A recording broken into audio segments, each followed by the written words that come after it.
दोस्तों, स्वागत है आपका परीक्षा यान अकेडमी पे। कैसे हैं आप सब? उम्मीद करती हूँ आप सब अच्छे होंगे। तो चलिए आज हम पढ़ते हैं एक नई टॉपिक। हमारी आज की टॉपिक होगी कारक। चलिए देख लेते हैं कारक कहते किसे हैं। सबसे पहले जानना पड़ेगा कि कारक होता क्या है।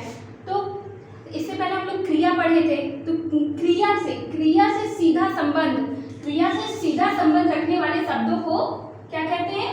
कारक कहते हैं। यही ध्यान रखिएगा, सीधा संबंध रखने वाले शब्दों को। या फिर ये कह सकते हैं जब जो संज्ञा और सर्वनाम वाक्य में आए हुए दूसरे शब्दों से अपना संबंध बताते हैं, खासकर की क्रिया से, उन्हें हम क्या कहते हैं? कारक कहते हैं। लेकिन सबसे छोटी डिफिनेशन यही है, आप इसको याद रखिएगा। क्रिया से सीधा संबंध रखने वाले शब्दों को कारक कहते हैं। और कारक की संख्या कितनी होती है? सब जानते हैं, हिंदी में कारक की संख्या 8 होती है, लेकिन संस्कृत में 6 होती है। ये चीज याद रखिएगा, गलती से भी मारिएगा मत 6 कि हिंदी में 6 हो जाते हैं। नहीं, हिंदी में कितनी होती है?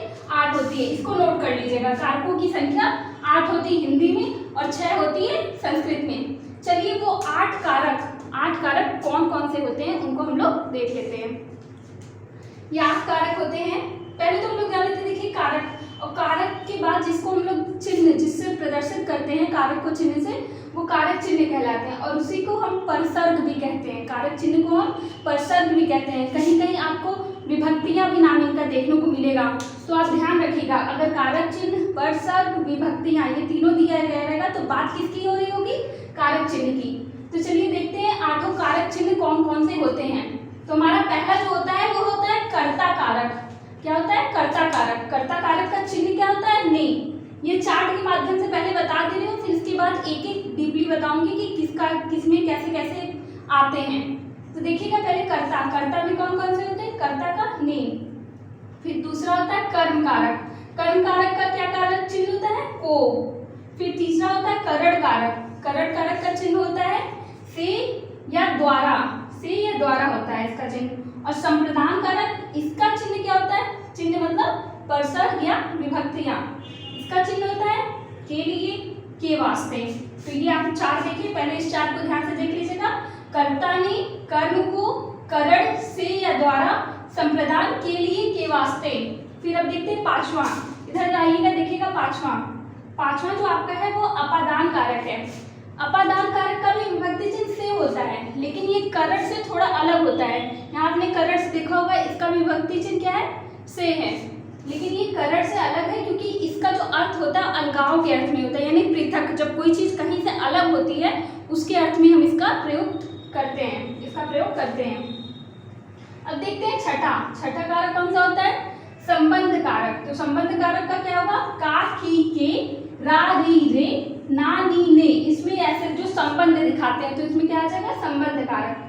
फिर सातवां आता है अधिकरण कारक। अधिकरण कारक में आपके आते हैं में, पे, पर, भीतर। ये सब आते हैं आपके अधिकरण कारक के चिन्ह होते हैं। चिन्ह यानी परसर्ग या विभक्तियां। आठवां होगा संबोधन। संबोधन में होता है हे, अरे, हो, अजी। तो इन चारों को एक बार फिर से रिकॉल कर लेते हैं, देख लेते हैं कौन कौन से कारक है ये। पहला अपादान, इसका चिन्ह क्या होगा? अपादान से, संबंध का, की, रे, रा, री, रे, नानी, ने, अधिकरण में, पे, पर, भीतर। और आठवां जो है संबोधन हे, अरे, हो, अजी। और इसका सबसे अच्छा तरीका ये है कि आप इसको एक कविता एक ऐसे पढ़ा करिए। एक पढ़ने का स्टाइल होता है, इसे पढ़ने ऐसे पढ़ा जाता है। कर्ता ने कर्म को करण से द्वारा, संप्रदान के लिए, के वास्ते, अपादान से अलग होने के लिए, संबंध का, की, रे, रा, री, रे, अधिकरण में, पे, पर, और संबोधन हे, अरे, हो। आप ऐसे याद करेंगे, एक साथ में इसको कविता की तरह याद करेंगे तो आपको जल्दी याद हो जाएगा। लेकिन ध्यान रखिएगा, करण और अपादान में थोड़ा अंतर करिएगा। करण से जब आप बोलेंगे सिर्फ से बोलिएगा, लेकिन जब अपादान बोलेंगे तो अपादान से अलग होने के लिए। इसको रट लीजिएगा, अपादान से अलग होने के लिए। जब अलग होने के लिए आप यूज करेंगे ना तो आपको खुद अपने आप याद हो जाएगा कि अपादान में कोई चीज जब अलग होती है उसके लिए यूज किया जाता है।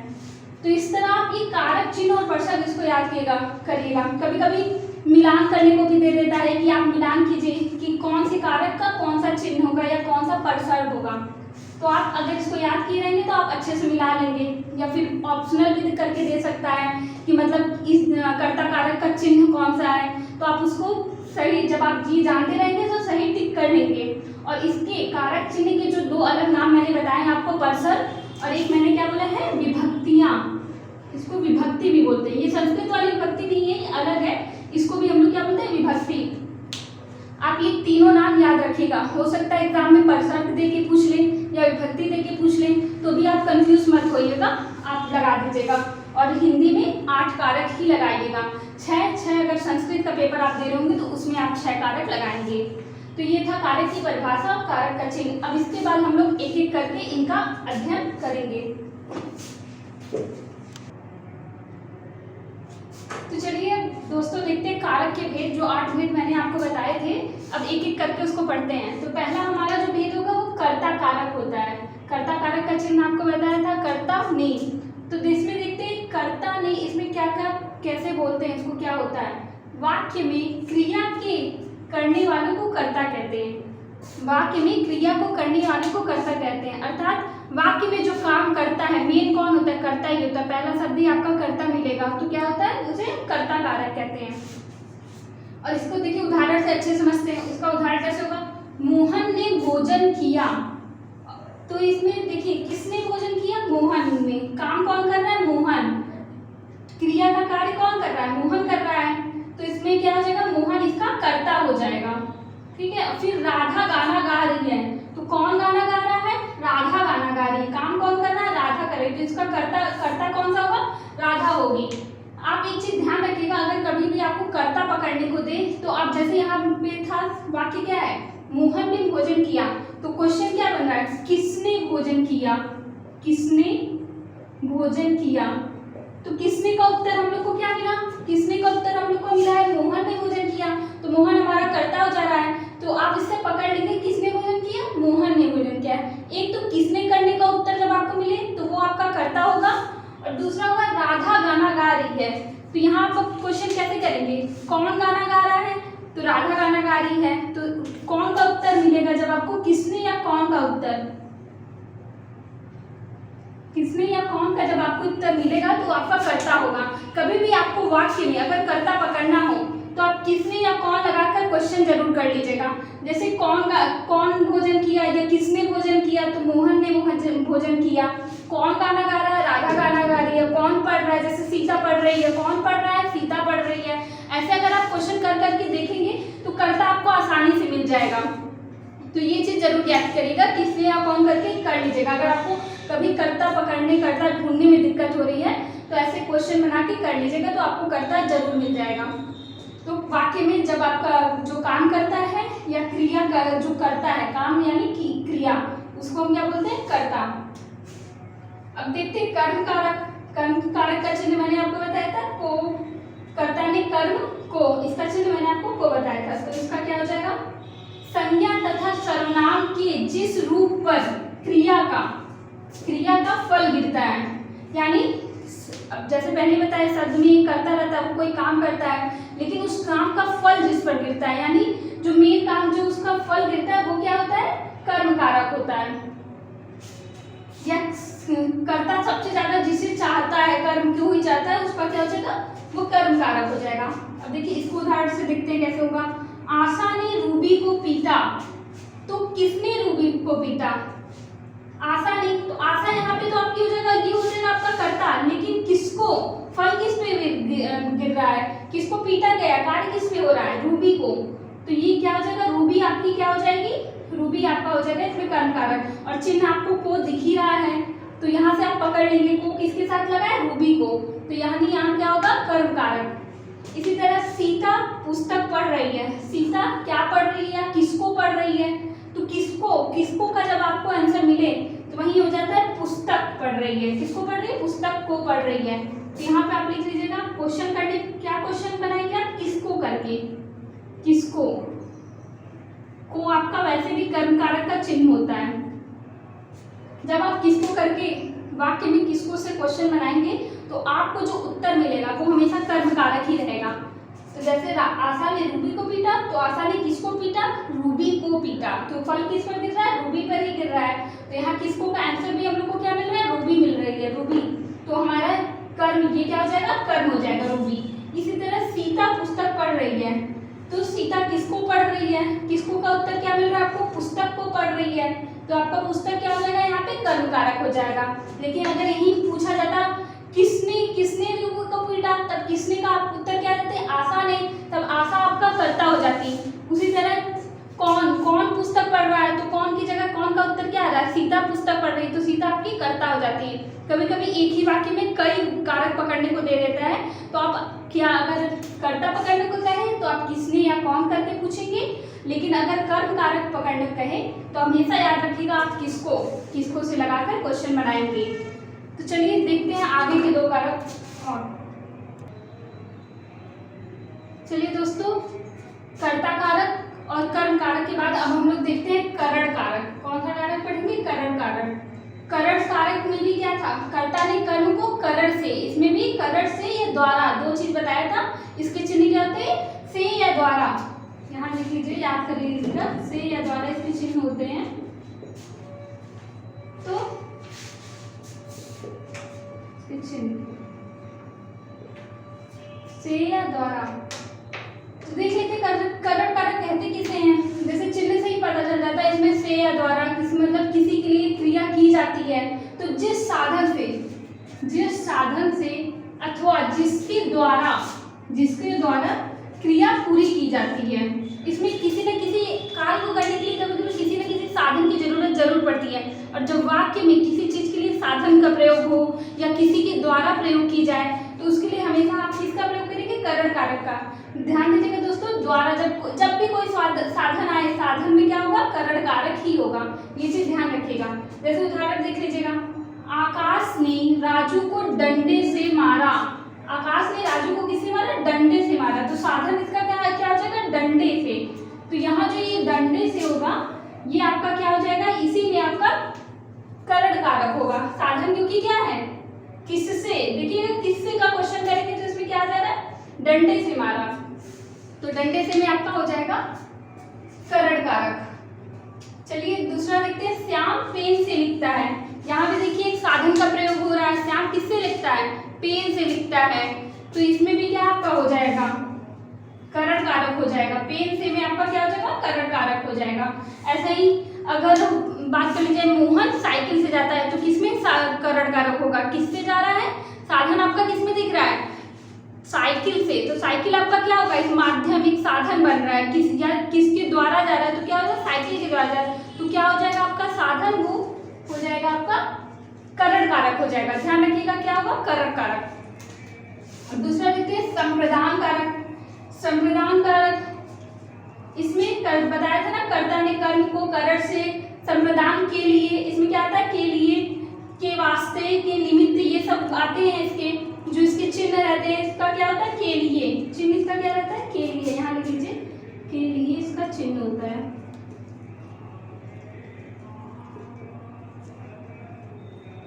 ये याद रखिएगा, चिन्ह बहुत जरूरी है। अगर आपको डिफिनीशन नहीं भी याद हो रही है, अगर आप चिन्ह याद करे रहेंगे तो आप पकड़ सकते हैं कि वाक्य में कौन सा कारक कहाँ पे छिपा हुआ है।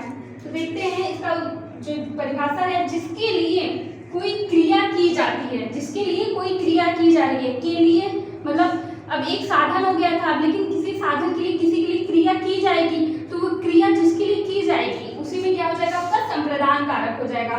के वास्ते, या किसी को जब कोई चीज देते हैं या कोई उपहार वगैरह जब आप किसी को दे रहे हो तो उसमें हमेशा यही आएगा आपका संप्रदान कारक, के वास्ते, के लिए, ये सब आपका संप्रदान कारक में आता है। जैसे भी देखिएगा, मोहन परीक्षा के लिए पढ़ता है। मोहन किसके लिए पढ़ता है, परीक्षा के लिए पढ़ता है, यानी परीक्षा में पास होने के लिए मोहन पढ़ रहा है, तो आपका किस में आ रहा है, के लिए आ रहा है। किसके लिए, आप इसका क्वेश्चन देख सकते हैं, किसके लिए बन रहा है, के लिए। वैसे भी सीधे सिंपल से बात है, जहाँ आपको के लिए दिख जाए तो यहाँ पे परीक्षा के लिए, इसमें क्या हो जाएगा आपका संप्रदान कारक हो जाएगा। उसी तरह राजा भिखारी को कंबल देता है, इसमें कंबल किसको दे रहा है, राजा भिखारी को दे रहा है। अब आप सोचेंगे कि को तो कर्म कारक में बताया गया था, कर्म कारक का भी चिन्ह क्या होता है, को, लेकिन ध्यान रखिएगा कभी कभी संप्रदान कारक में भी आपको को देखने को मिल जाता है। थोड़ा सा माइनर सा छोटा सा डिफरेंस होता है, ये होता है कि नोट में जैसे मैंने लिखा है, जब किसी वस्तु को पूर्ण रूप से दान दे दिया जाता है, पूर्ण रूप से ध्यान दे दिया जाता है, तो वहाँ संप्रदान कारक होता है। को का अच्छा किसी चीज को देने के लिए इसी चीज में यूज करते हैं हम लोग। लेकिन जब हम किसी चीज़ को हमेशा के लिए दान देते हैं, हमेशा के लिए मतलब दान में दी गई चीज़ें कभी वापस नहीं मांगी जाती हैं, कि जब कोई किसी चीज़ को दान दे देता है ये नहीं कहता कि मुझे वापस ले आके दे दो मेरी चीज़। दान में चीज़ें हमेशा जिस व्यक्ति को दी जाती है वो उसी की हो जाती हैं। लेकिन अब कभी कभी कुछ चीज़ें किसी को थोड़े टाइम के लिए दी जाती हैं, किराए पे दी जाती हैं, या देते हैं ना हम लोग कपड़ा प्रेस करने को देते हैं, धोबी को धुलने को देते हैं, सामान किसी को यूज़ करने के लिए देते हैं, तो वो सब में कर्म कारक होगा। लेकिन ध्यान रखिए जब किसी को पूर्ण रूप से ध्यान ही दे दी जा रही है, जैसे देखिए राजा भिखारी को कंबल देता है, अगर राजा भिखारी को कंबल देगा वापस तो जाके कहेगा नहीं कि चलो मेरा कंबल वापस दे दो, वो दान दे दिया मतलब वो कंबल किसका हो गया, भिखारी को हो गया। तो जहाँ पे अगर वो पूर्ण रूप से ध्यान दे दिया जा रहा है तो वहाँ पे क्या हो जाएगा आपका संप्रदान कारक। लेकिन अगर यही होता, जैसे राम धोबी को कपड़े धुलने को देता है, तो धोबी को कपड़े धुलने को दे रहा है, यानी कि वो कपड़ा उसके पास वापस आएगा, वो धोबी का कपड़ा नहीं हो जाएगा, वो वापस राम के ही पास आएगा, तो वहाँ आपका क्या हो जाएगा, कर्म कारक होगा। ध्यान रखिएगा पूर्ण रूप से ये चीज एकदम फैक्ट एकदम याद रखिएगा, पूर्ण रूप से दान जब दिया जाएगा वहाँ को आएगा तो वो क्या हो जाएगा, संप्रदान कारक। तो ये था करण कारक और संप्रदान कारक। अब चलिए हम लोग नेक्स्ट कारक देखते हैं। दोस्तों देखते हैं नेक्स्ट कारक, हमारा 5वां कारक क्या है, अपादान कारक। अपादान, इसकी विभक्ति क्या बताए थे, से ही बताए थे, और करण कारक की विभक्ति आपको से बताई गई थी, लेकिन हमने स्टार्टिंग में अंतर बताया था मैंने आपको कि अपादान में जब भी से का यूज होगा अलग होने के लिए होगा, अलगाव के अर्थ में होगा। तो इसकी परिभाषा में भी वही है, जिस संज्ञा या सर्वनाम से किसी वस्तु का अलग होना ज्ञात होता है उसे अपादान कारक कहते हैं। तो जब कोई वस्तु मतलब कोई संज्ञा सर्वनाम किसी चीज से जब अलग होता है तो क्या होता है, यानी कोई वस्तु जब किसी चीज से अलग होगी तो स्थिर, जो वस्तु स्थिर रहती है उसमें होता है कि आपका अपादान कारक। ध्यान रखिएगा स्थिर वस्तु में अपादान कारक होता है। जैसे यहाँ पे लिख लीजिएगा, स्थिर वस्तु या चीज में अपादान कारक होता है, अपादान कारक होता है।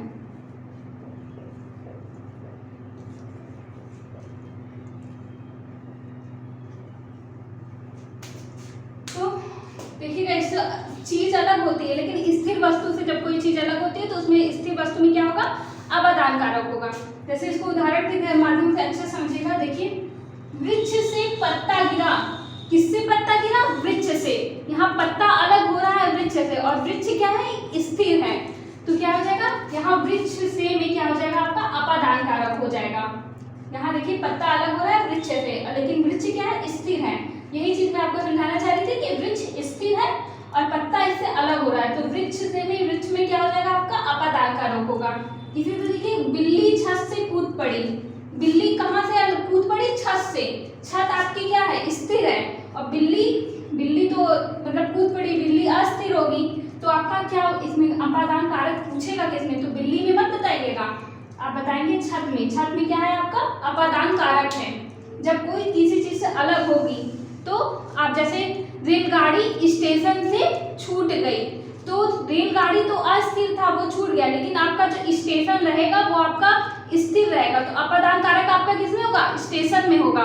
ध्यान रखिएगा अपादान कारक कभी भी ऐसे बिल्ली या पत्ते पर लगाइएगा, वृक्ष या बिल्ली में ऐसे लगाएंगे हम लोग, जो चीज स्थिर रहेगी उसमें लगाएंगे और चीजें अलग होंगी। और करण कारक में आप देख रहे थे से का ही यूज हो रहा था, लेकिन वहाँ सहायता के अर्थ में होता है, अधिकतर किसके अर्थ में होता है, सहायता के अर्थ में होता है। ये दोनों डिफरेंस याद रखिएगा, और ये चीज तो एकदम याद रखिएगा, ये स्थिर वस्तु में अपादान कारक होता है। तो चलिए नेक्स्ट देखते हैं। नेक्स्ट हो जाएगा हमारा संबंध कारक। संबंध कारक नाम से ही है, जब संज्ञा सर्वनाम वाक्य के दूसरे शब्दों से संबंध को दर्शाएंगे। देखिए संज्ञा या सर्वनाम के जिस रूप से उसका दूसरे शब्दों के साथ संबंध प्रकट होता है, यानी जो कारक चिन्ह आएंगे वो दूसरे शब्दों से उसका संबंध बताते हैं। संबंध में जैसे इसका क्या बताए थे, काकी, के, नानी, ने, रारी, रे, ये सब आपका किस में आ रहा था, संबंध कारक में आ रहा था। तो इसमें देखिए संबंध को कैसे कैसे जो चिन्ह रहते हैं वो संबंध को बताएंगे। जैसे में देखिए मैंने अपनी पुस्तक पढ़ी, तो संबंध किसका, अपनी पुस्तक पढ़ी, तो यहाँ क्या हो जाएगा संबंध का किसमें, मैंने, और पुस्तक से संबंध बता रहा है। इसी तरह मोहन का भाई घर पर है, तो किसका भाई घर पे है? मोहन का। तो यहाँ मोहन में क्या हो जाएगा? संबंध कारक। जब भी आपको संबंध दिखे ये बहुत आसान हो जाएगा, संबंध कारक आप पकड़ लेंगे आसानी से। चलिए दोस्तों अब हम लोग नेक्स्ट कारक देखते हैं। चलिए दोस्तों देखते हैं अगला कारक। अगला कारक हमारा होगा अधिकरण कारक। देख लेते हैं अधिकरण कारक कहते किसे हैं। अधिकरण, अधिकरण में ही इसका जो है परिभाषा का छुपा हुआ है। अधिकरण यानी आधार, जिस चीज में आपको किसी चीज का आधार दिखे तो वहां क्या हो जाएगा? अधिकरण कारक। वैसे भी इसका मैंने आपको चिन्ह क्या बताया था? में और पर। तो देखिए इसकी परिभाषा क्या है? संज्ञा के जिस रूप से क्रिया के आधार का बोध हो उसे हम क्या बोलते हैं? अधिकरण कारक। तो क्रिया के जब आधार का बोध होगा कि मतलब इसमें में या पर आपको देखने जरूर मिलेगा और वो जिस शब्द के साथ लगे रहेंगे उसे में आपका अधिकरण कारक होगा। तो जैसे इसको उदाहरण से देखिएगा, मेज पर पुस्तक रखी है। किस पर पुस्तक रखी है? मेज पर। आपको पर देखने को मिल रहा है ना, मेज पर पुस्तक रखी है। देखिएगा मेज पर पुस्तक किस पर रखी है? मेज पर। तो यहाँ मेज पर क्या हो जाएगा? इस पे अधिकरण कारक हो जाएगा। इसी तरह एक में का उदाहरण देख लीजिए। में कैसे आता है? मैं चंद मिनट में आ रहा हूँ। तो यहाँ आपको में देखने को मिल रहा है ना, चंद मिनट में। तो यहीं पे आपका हो जाएगा अधिकरण कारक। जहाँ भी आपको आधार दिखे और इसके साथ आपकी इसकी दोनों बताया था में, पे, पर, ये सब दिख जाएगा तो वहाँ क्या हो जाएगा? अधिकरण कारक। आधार के लिए वैसे भी किसी पर रखी हुई है ये सब चीजें आती है ना, तो अधिकरण कारक में ही होती है। नेक्स्ट हमारा है संबोधन। संबोधन करना ही मतलब होता है किसी चीज को बुलाना, किसी चीज को बताना, संबोधन करना, संबोधित करना। तो वहाँ पे संबोधन कारक हो जाएगा। तो जैसे जहाँ किसी को संबोधित किया जाए, जहाँ किसी को संबोधित किया जाए या पुकारा जाए, यहाँ से हम लोग बुलाते हैं ना, तो उसमें भी संबोधन कारक ही होता है। संबोधन ही करते हैं कि स्नेहा इधर आओ, सोनू इधर आओ, ऐसे कोई भी कुछ भी बोल रहे हैं वो तुम क्या बोलते हैं, जैसे राजू गिलास ले आओ, बुला रहे, संबोधित कर रहे हैं, तो इस सब में भी आपका क्या होगा? संबोधन कारक हो जाएगा। वहाँ संबोधन कारक होता है। जैसे इसका उदाहरण देखिएगा, हे प्रभु इसके ऊपर कृपा करना। यहाँ हे प्रभु किसको हम लोग संबोधित कर रहे हैं? प्रभु को, ईश्वर को। तो यहाँ पे क्या हो जाएगा? हे प्रभु में आपका संबोधन कारक हो जाएगा। इसी तरह सोनू इधर आओ, हम लोग बुलाते हैं ना सोनू इधर आओ, तो सोनू में क्या हो जाएगा? आपका किसको बुला रहे हैं? सोनू को। सोनू को क्या हो जाएगा? इसका संबोधन कारक हो जाएगा। और ध्यान दीजिएगा जहां भी आपका संबोधन कारक आएगा वहां पे आपको विस्मयादिबोधक का चिन्ह ये आपको जरूर देखने को मिलेगा। संबोधन के साथ आपका ये लगा रहेगा। तो उसमें जैसे आपको पहले बताया हे, अरे, हो, अजी सुनते हो, जैसे ये सब होता है ना, अजी वगैरह, ये सब में आपके साथ हमेशा क्या लगा रहेगा? विस्मयादिबोधक का चिन्ह जरूर लगा रहेगा। वहां पे संबोधन ही होगा, वहां पे आप क्या मानेंगे? संबोधन कारक। तो जहाँ पे भी आपको ऐसे कुछ देखने को मिल जाए, कोई किसी बुला रहा है और ये चिन्ह अगर आपको दिख रहा है तो पकड़ लेंगे आप। लेकिन अगर त्रुटि हो सकता है, त्रुटि पकड़ने को दे दे, कहे कि जैसे दे दे और ये चिन्ह मिटा दे, ऐसे ही लिखा हो कि इसमें क्या त्रुटि हो, तो आप समझ जाएंगे कि यहाँ पे किसी को संबोधित किया जा रहा है, इसके साथ विस्मयादिबोधक चिन्ह जरूर आएगा। तो ये था हमारे अधिकरण कारक और संबोधन कारक। तो दोस्तों आज आपकी कारक टॉपिक खत्म होती है। आपको वीडियो कैसा लगा जरूर बताइएगा और हमारे साथ देने के लिए, हमसे जुड़ने के लिए बहुत बहुत धन्यवाद। मिलते हैं नए वीडियो में नए टॉपिक के साथ। तब तक के लिए जय हिंद, जय भारत।